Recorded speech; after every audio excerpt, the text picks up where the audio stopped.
Olá, pupilinhos!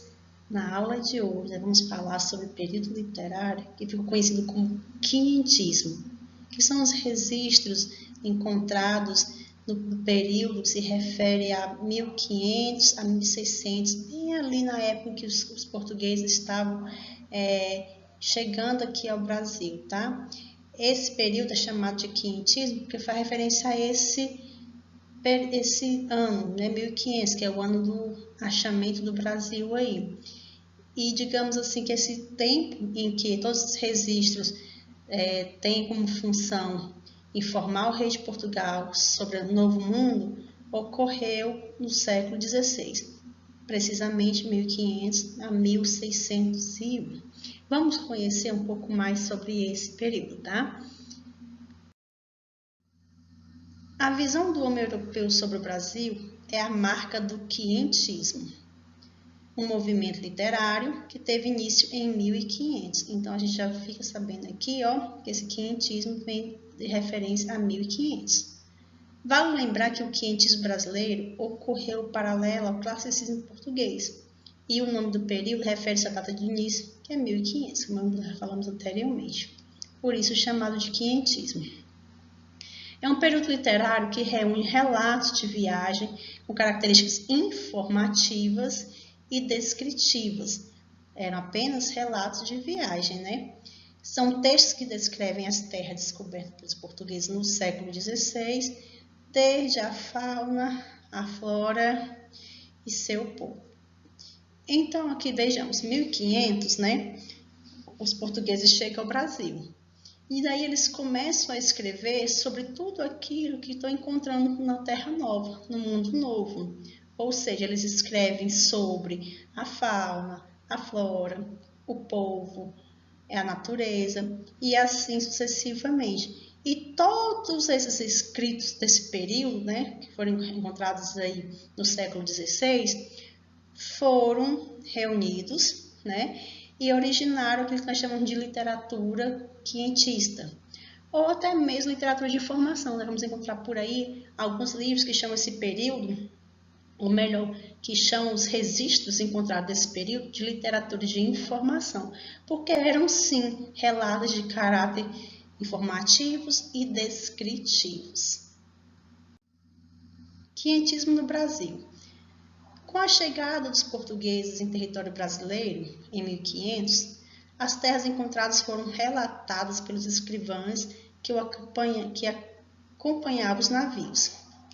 Assim, a literatura de informação foi produzida pelos viajantes no início do século XVI, no período do descobrimento do Brasil e das grandes navegações. Vejam bem, que eles chamam de literatura de informação, ou seja, os registros, né, encontrados aí no período de 1500 a 1600, recebe o nome de literatura quinhentista ou mesmo literatura de informação. Além disso, também nesse período, os jesuítas, que eram responsáveis por catequizar os índios, criaram uma nova categoria de textos que fizeram parte do quinhentismo, que é a chamada literatura de catequese. Também pode ser chamada de literatura jesuítica, tá? Então, nós vamos pensar assim, durante o quinhentismo, nós tivemos a literatura de cunho informativo e descritivo, né, que é a literatura de informação, e nós vamos ter também a literatura de cunho religioso, pedagógico, que são os escritos, não é, produzidos pelos jesuítas, que tinham a função de catequizar os índios. O quinhentismo foi o conjunto de produções literárias produzidas no Brasil do século XVI, mais precisamente 1500 a 1601. Desse modo, na época do descobrimento do Brasil, os registros escritos sobre os índios brasileiros, a fauna e a flora, bem como os brasileiros da região, eram chamados de literatura quinhentista. Esse nome quinhentismo faz referência ao período do descobrimento, que é 1500, não esqueçam. E nesse momento do colonialismo, não existia uma literatura nacional, uma vez que os relatos da literatura quinhentista eram sobre a ótica dos portugueses e não de escritores nascidos na própria pátria. Trata-se de uma literatura ocorrida no Brasil, ligada ao Brasil, mas que denota a visão do homem europeu. Ou seja, foi produzido aqui, né, fala sobre o Brasil, porém não é nacional, ok? Então, assim, a literatura do quinhentismo, a literatura de 1500, não é uma literatura nacional. Por quê? Porque ela não foi escrita, né, pelo nativo, pelo patriota. Quem as produziu foram os portugueses. Tinha toda a visão aí do homem europeu, né? A questão de romantizar, de exaltar. Então, assim, foi produzido no Brasil, fala do Brasil, mas não é considerada literatura nacional, ok? Então, os registros literários de 1500 não é considerada literatura nacional. Característica do quinhentismo. Nós vamos ter crônicas de viagem, que são textos, né, que narram, relatam fatos do dia a dia do convívio dos portugueses com os índios.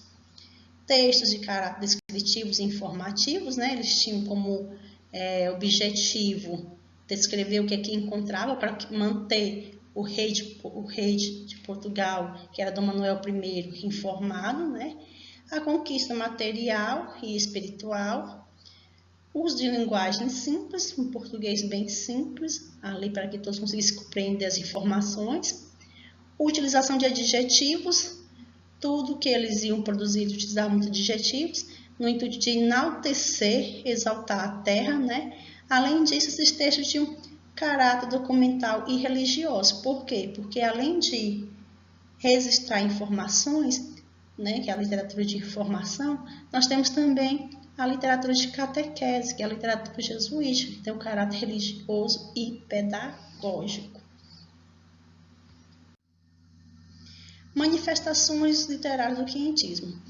Dentro do quinhentismo, vamos ter dois tipos de produções bem distintas. Tá? A primeira delas é a literatura de informação. A literatura de informação eram as cartas produzidas com a finalidade de manter o rei português, Dom Manuel I, bem informado sobre o Novo Mundo. Elas não tinham características propriamente de literatura ou valor literário. Dessa maneira, eram produções escritas mais históricas do que literárias. Elas eram descritivas e informativas. Ora, o próprio nome já diz, literatura de informação. Então, não tinha nada de cunho literário. E sim, o objetivo de descrever o que haviam encontrado aqui e informar o rei de Portugal.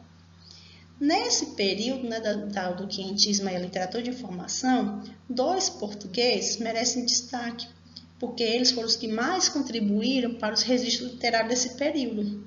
O primeiro dele é o Pero Vaz de Caminha e o segundo é o Pero de Magalhães Gândavo. O Pero Vaz de Caminha, ele produziu a Carta do Achamento, a Carta do Descobrimento do Brasil, que é considerado o primeiro registro histórico, né, do quinhentismo. E o Pero de Magalhães Gândavo, ele também contribuiu com os registros, porque ele, assim como o Pero Vaz de Caminha, era escritor português, e ele escreveu o livro História da Província de Santa Cruz, a que vulgarmente chamamos de Brasil. Então percebam que os registros desses dois autores entraram para a literatura quinhentista, ou seja, eles contribuíram para a formação dessa literatura que representa aí a literatura quinhentista. Além da literatura quinhentista, nós vamos ter nesse período também a literatura de catequese, também chamada de literatura jesuítica. Por que jesuítica? Porque ela foi produzida pelos jesuítas, tá? Foram os jesuítas quem a produziram. Então, vejam, eram produções com finalidades religiosas e doutrinárias, ensinar doutrinas, né, ao povo indígena que aqui estava. O processo de modificação da cultura indígena foi a principal consequência da literatura catequética no Brasil. Literatura escrita exclusivamente pelos jesuítas, encarregados de apresentar aos índios aquilo que os portugueses católicos consideravam como certo, principalmente sobre os aspectos da religião cristã. Ou seja, tudo o que os jesuítas tinham que fazer aqui era modificar o pensamento do povo indígena, passar para eles preceitos religiosos, do povo português, ensinar para eles uma nova língua. Então, assim, tinha a questão do caráter pedagógico e tinha também a questão do caráter doutrinário, que era ensinar as regras, né? E também religiosos, ensinar sobre o cristianismo, sobre a religião cristã, que era aquela utilizada na Europa. Dentro desse período de literatura de catequese ou literatura jesuítica, 2 nomes se destacaram muito, que é o padre José de Anchieta e o padre Manuel da Nóbrega. O primeiro deles, que é o padre José de Anchieta, foi o principal representante da literatura jesuítica. No Brasil, a função dele era catequizar os índios. Dessa maneira, esse convívio do padre José de Anchieta com os índios, ele aprendeu a língua tupi e desenvolveu a primeira gramática da língua indígena, a qual chamamos de língua geral. Padre José de Anchieta escreveu, além destas, outras obras, as quais a Arte de Gramática da Língua, mais usada na costa do Brasil, e poema A Virgem. Vale ressaltar também que, além de catequizar os índios, ele era um grande defensor desse povo, tá? Do povo indígena. O Padre José de Anchieta não queria que os índios fossem explorados pelos portugueses. Já o padre Manuel da Nóbrega, seu trabalho no Brasil foi de catequizar os índios, e suas obras que merecem destaque são Informação da Terra do Brasil, Diálogo sobre a Conversação do Gentio e o Tratado contra a Antropofagia. A imagem que temos aqui, ela representa a carta de Pero Vaz de Caminha. Tá? Vamos saber um pouco mais dessa carta.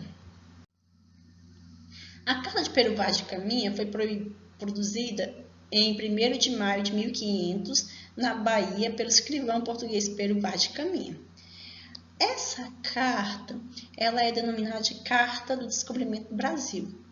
Porém, depois de muitos debates a respeito da questão do descobrimento, até porque os indígenas já moravam aqui, passou-se a denominá-la de Carta do Achamento do Brasil.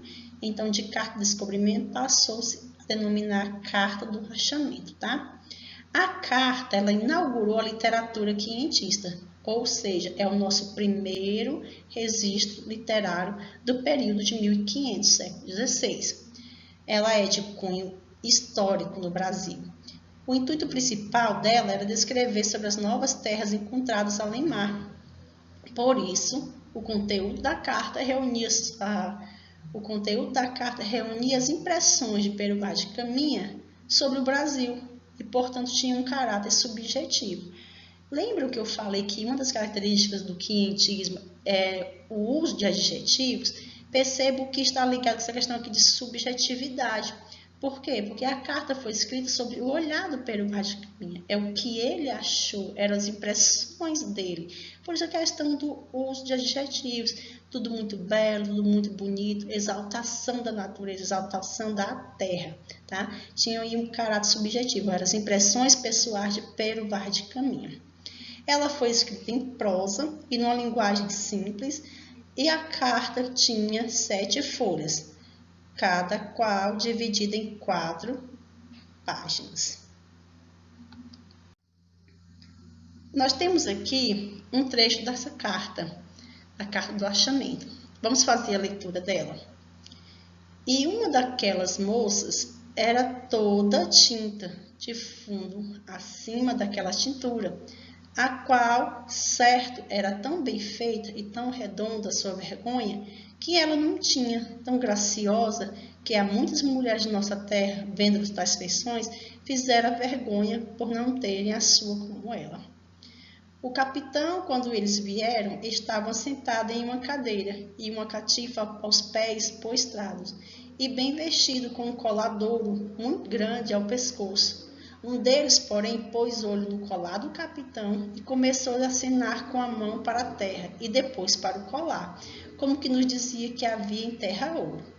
E também viu um castiçal de prata e assim mesmo acenava para a terra e então para o castiçal, como que havia também prata. Perceba que nesse registro o Pero Vaz de Caminha está contando O momento em que eles veem as índias, que segundo eles são muito bonitas, né? Bonitas ao ponto de fazer com que as mulheres portuguesas se sentissem vergonha perante elas, né? Há muitas mulheres de nossa terra, ou seja, mulheres de Portugal, vendo tais feições, fizeram a vergonha por não terem a sua como ela, ou seja, não tinha a beleza das mulheres indígenas, né? Veja a questão do uso do adjetivo, né? Tão graciosa, tão redonda, tão bem feita. Ele vai usando o adjetivo para exaltar a questão da beleza da mulher indígena. Outro ponto que nós vemos nesse registro é a questão dos metais preciosos aqui encontrados, né? Que fizeram com que os portugueses se interessassem ainda mais em nos colonizar, tomar o Brasil como colônia. Até agora não podemos saber se há ouro ou prata nela, ou outra coisa de metal ou ferro, nem levimos. Contudo, a terra em si é de muito bons ares, frescos e temperados como de entre Douro e Minho, porque neste tempo da agora assim os achávamos como de lá. Águas são muitas, infinitas, então maneira graciosa que, querendo aproveitar, dá-se a nela tudo, por causa das águas que tem. Porém, o melhor fruto que dela se pode tirar, parece-me que será salvar esta gente. E esta deve ser a principal semente que Vossa Alteza com ela deve lançar. Percebam novamente a questão que ele faz referência ao ferro, né, ao metal encontrado aqui, fala do povo indígena, né, essa gente o Senhor deve salvar, aqui ele fala a questão de gente, e mais uma vez o uso dos adjetivos, bons ares, frescos, temperados, né, águas são muitas, infinitas, então assim, tudo ele tem essa questão de usar os adjetivos, né, no lado de exaltação da fauna, da flora. Bom, meninos, assim chegamos ao fim da nossa aula. Hoje nós falamos sobre o quientismo.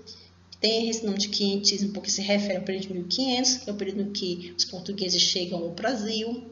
É um período literário que tem aí como registro duas manifestações bem distintas, que é a literatura de informação e a literatura de catequese, né? No caso, o que são os textos que eram escritos com o intuito apenas de informar, relatar sobre tudo que aqui era encontrado, e os textos de cunho pedagógico e religioso produzidos pelos jesuítas, com a função de passar preceitos religiosos ao povo indígena, de tal modo que esse processo acabou influenciando na cultura, né, dos indígenas. Assim, lembrando que, apesar de os registros literários desse período, todos os registros encontrados terem sido produzidos no Brasil e sobre o Brasil, vale ressaltar que não são considerados literatura nacional, tá? Espero que vocês tenham gostado da aula de hoje. Beijo e até a nossa próxima aula.